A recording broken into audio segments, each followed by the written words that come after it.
Hola a todos. Me llamo Geralda. Tengo 73 años y escribo aquí porque necesito sacar una historia que tengo atragantada en el pecho y quizás le sirva de advertencia a alguien.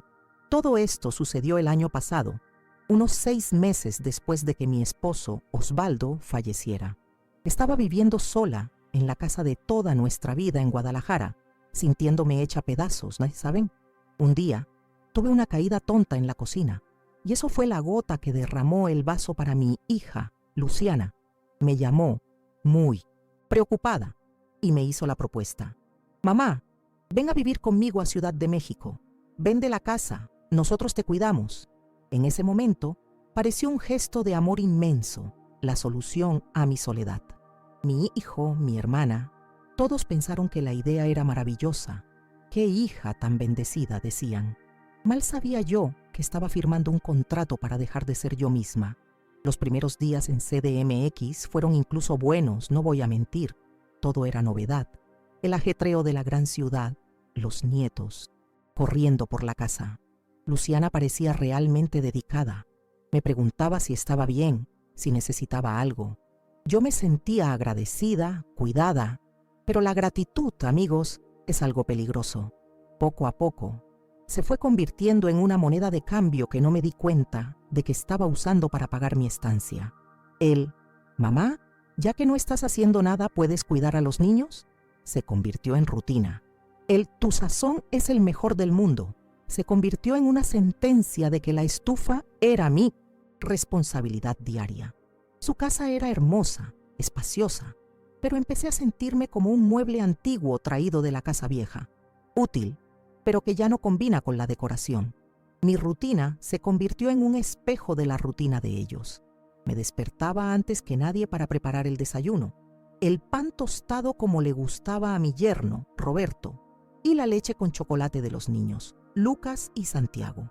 Luego era ordenar el desorden, pensar en la comida, lavar los platos de la comida, y cuando me daba cuenta, ya era hora de esperar a que los nietos volvieran de la escuela. Mis manos, que antes pasaban horas cuidando mi jardín en Guadalajara, ahora siempre olían a ajo y a cloro. Yo, que fui maestra durante 40 años, que organicé los eventos del barrio, que tenía mi club de lectura, me convertí en la abuela que vive en la casa. Mi opinión sobre cualquier cosa, desde la película que íbamos a ver hasta qué comprar en el supermercado, era simplemente ignorada con un «ay, mamá, deja que yo me encargue de eso». Y lo peor era la forma en que envolvían toda esta anulación en un papel de regalo de falso cariño. Cualquier suspiro mío de cansancio, cualquier mirada lejana, era recibida con la misma frase de Luciana, dicha con una sonrisa que no llegaban a los ojos. «¿Qué pasa, mamita? Estás bien cuidada, tienes un techo, comida en la mesa, tu familia cerca, no tienes que preocuparte por nada».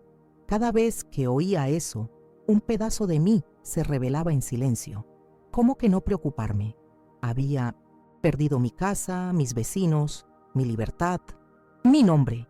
Ya no era Geralda, era un artículo en el inventario de confort de la familia. Y lo peor era el sentimiento de culpa que me hacían sentir, como si fuera una ingrata por no estar feliz en esa jaula de oro que ellos llamaban hogar. El día en que todo empezó a cambiar de verdad fue un martes gris, de esos en que la Ciudad de México parece tragarte.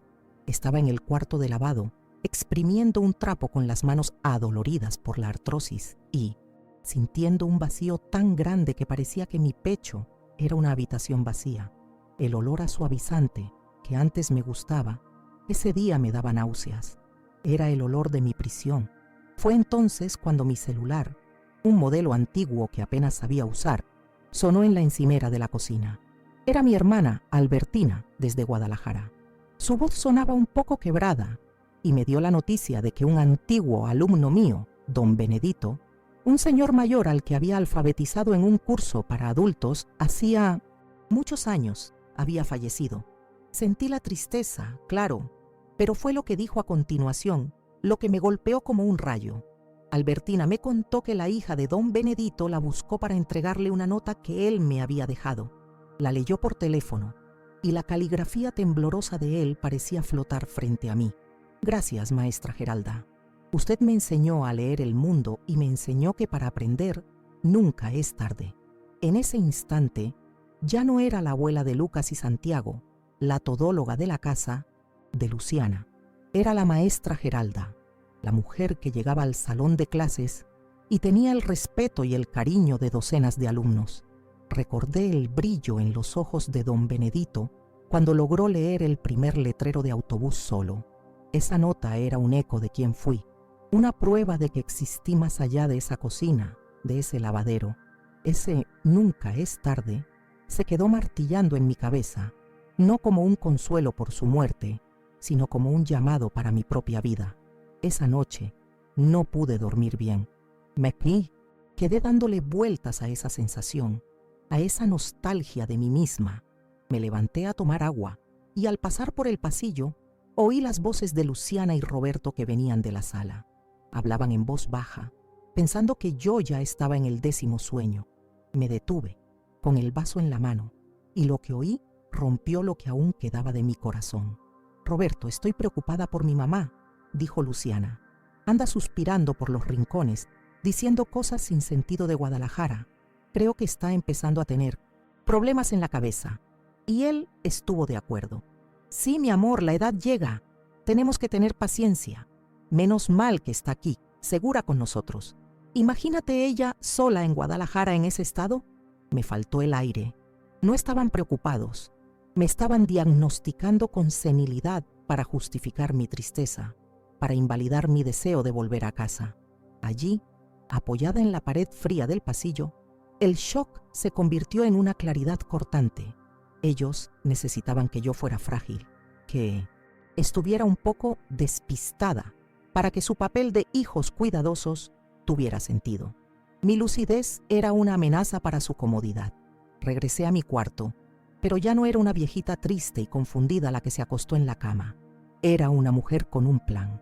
La rabia secó mis lágrimas y se convirtió en combustible.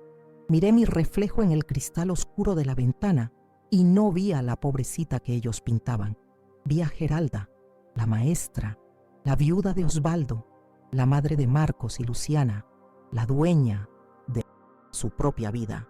Y me juré a mí misma, en silencio, que podían llamarme loca, pero que iba a usar esa locura para comprar mi boleto de regreso a la libertad. El «Nunca es tarde» de don Benedito finalmente cobró todo el sentido del mundo. Al día siguiente, me desperté diferente. La tristeza había dado paso a una especie de urgencia fría. Mientras colaba el café para toda la casa, mi mente ya estaba a kilómetros de distancia, en Guadalajara. Ahí comenzó lo que yo llamo la Operación Libertad. Todas las noches, después de que toda la casa dormía, me encerraba en mi cuarto con mi celular viejo y con los dedos temblorosos aprendí a buscar Renta Estudio un cuarto Guadalajara. Cada foto de un pequeño estudio sencillo, con una ventana que recibía el sol, era un soplo de esperanza. Hacía todo a oscuras, con el brillo de la pantalla iluminando mi rostro, con miedo de que alguien se despertara y me sorprendiera delirando con el teléfono.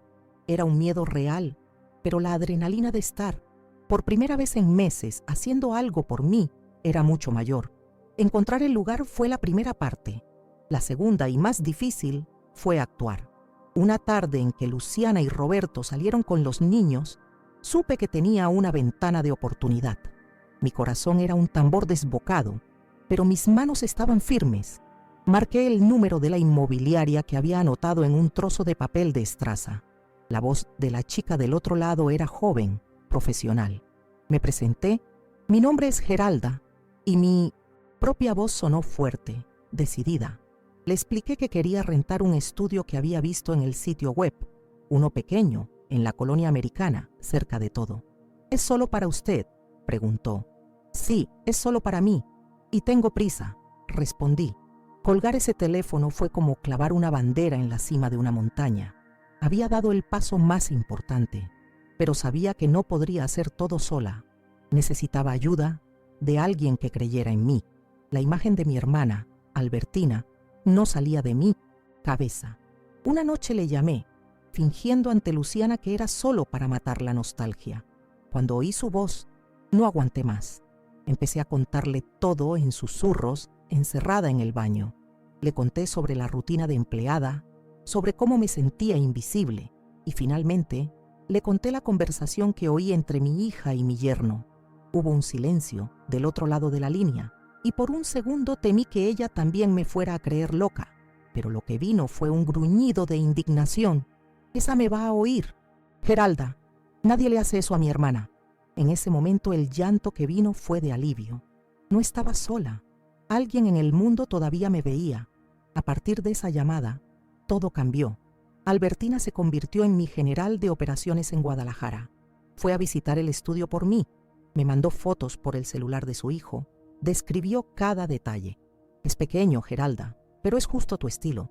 La ventana de la sala da a un árbol hermoso». Empezamos a planificar la parte práctica. El dinero de mi desnétero, la venta de mi casa, estaba en una cuenta conjunta con Luciana, que ella insistió en abrir para ayudarme a administrar. Otra correa que ni siquiera había notado. Albertina me orientó para ir al banco sola, con cualquier pretexto, y transferir mi parte a una cuenta solo mía. La idea me aterraba, pero la imagen de esa ventana con el árbol me daba el coraje que necesitaba. El plan estaba trazado. La huida tenía fecha y hora. La cuenta regresiva había comenzado. El día de ir al banco fue el más largo de mi vida. Inventé que necesitaba ir a una farmacia específica, del otro lado de la colonia, para comprar una crema para las manos que solo vendían allí. Luciana desconfió. Se ofreció a acompañarme, pero yo insistí. Dije que quería tomar un poco de aire. El camino hasta la sucursal fue una tortura. En cada esquina creí que vería el coche de Roberto deteniéndose a mi lado. Me senté frente al gerente, un joven que debía tener la edad de mi nieto mayor, y le expliqué la situación con la voz más firme que pude encontrar. Le entregué mis documentos, firmé donde me indicó y vi en la pantalla de la computadora el dinero, mi dinero, saliendo de la cuenta conjunta y yendo a la mía, personal. Fue un alivio físico, como si me hubieran quitado un peso de 100 kilos de la espalda. Salí del banco caminando más erguida. Esa misma noche los confronté. Esperé a que terminaran de cenar y mientras Luciana levantaba la mesa, yo permanecí sentada. «No necesitas levantar mi plato, hija. Y siéntate, por favor, tú y Roberto. Necesito comunicarles algo». La palabra comunicar ya cambió el ambiente en la sala. Se miraron confundidos. Respiré hondo y dije, mirándolos a los ojos a cada uno: «Regreso a Guadalajara. Ya renté mi propio departamento y solo estoy esperando a la mudanza para que recoja mis cosas». El silencio que siguió fue pesado, denso. Luciana fue la primera en reaccionar con una risa nerviosa. «Mamá, ¿qué broma es esa? No estás bien. Fue tía Albertina la que te metió esas ideas en la cabeza, ¿verdad?». Era exactamente lo que esperaba. El intento de pintarme como una marioneta, una anciana senil. Pero no vacilé. Nadie me metió ninguna idea en la cabeza, Luciana. La idea nació aquí, en esta casa, cada día que dejé de ser tu madre para convertirme en tu empleada. Cada vez que invalidaron mi tristeza y me llamaron confundida a mis espaldas. Decir aquello en voz alta fue liberador y terrible. El rostro de mi hija pasó de la incredulidad a la rabia. Roberto se levantó, intentó argumentar sobre la seguridad, sobre quién me cuidaría. Los días siguientes fueron un infierno de hielo. Apenas me hablaban, pero sentía las miradas de reprobación todo el tiempo. Empecé a empacar las pocas cosas personales que me quedaban.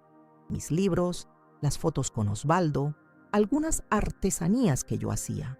Cada objeto en la caja era un pedazo de mi identidad que estaba rescatando de ese lugar. El día de la mudanza llegó en una mañana fría. El camión de la mudanza, pequeño, como mis ambiciones, se detuvo frente a la casa. Los cargadores fueron eficientes y silenciosos. Luciana se quedó en la puerta, de brazos cruzados, con una expresión dura. No hubo llanto, no hubo abrazo de despedida. Solo un «tú sabes lo que haces», dicho entre dientes. Los niños me abrazaron, preguntando cuándo volvería, y esa fue la única parte que dolió de verdad, pero era un dolor necesario.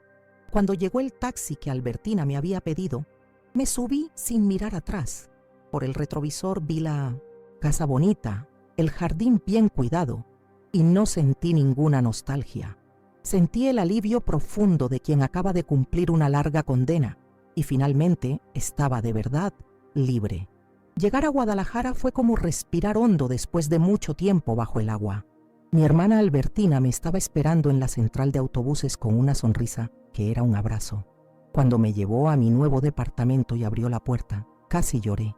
Era minúsculo.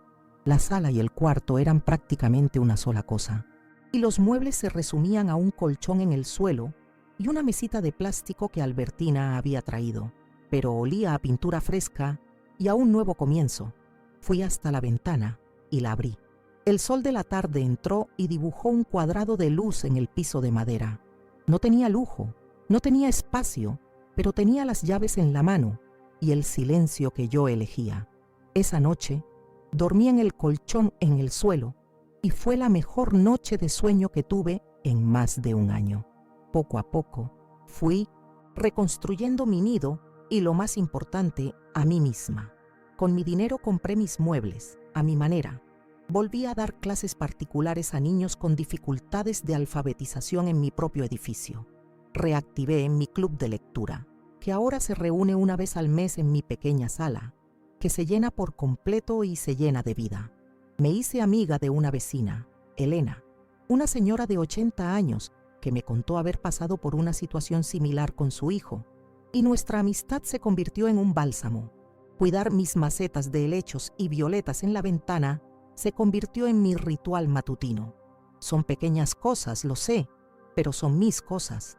Son las pequeñas libertades que juntas construyen una vida entera. Y la relación con mis hijos, esa es la parte más sorprendente. Después de un mes de silencio absoluto, Luciana me llamó. Su voz era distante, pero ya no era para dar una orden, era para preguntar cómo estaba. Nuestras conversaciones, poco a poco, se fueron volviendo más frecuentes y más sinceras. Creo que la distancia la hizo ver a la madre que tenía y no a la empleada que quería. Los nietos vinieron a visitarme en las vacaciones y fue una alegría genuina. Les encantó mi departamento de muñecas y el desorden que hicimos en la cocina, por pura diversión, no por obligación. Mi hijo Marcos también se acercó más. Me dijo que me admiraba por mi valentía. Ahora me respetan. Creo que finalmente entendieron que amarme no era encerrarme, sino dejarme ser quien soy. Estoy escribiendo todo esto desde mi sillón, con una taza de té al lado, viendo el atardecer en mi ventana. Mi historia no es sobre la ingratitud de los hijos, sino sobre nuestra propia responsabilidad de no dejarnos borrar. Nos acostumbramos a que nos cuiden y cuando nos damos cuenta, nos están controlando. La verdadera independencia, aprendí de la manera más dura, no tiene fecha de caducidad.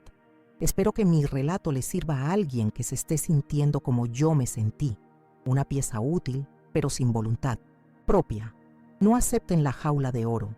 Nuestros años dorados no son para ser vividos al servicio de los demás, sino en libertad, por más sencilla que ésta sea. Porque, como mi alumno don Benedito me recordó, nunca, jamás es demasiado tarde para empezar de nuevo.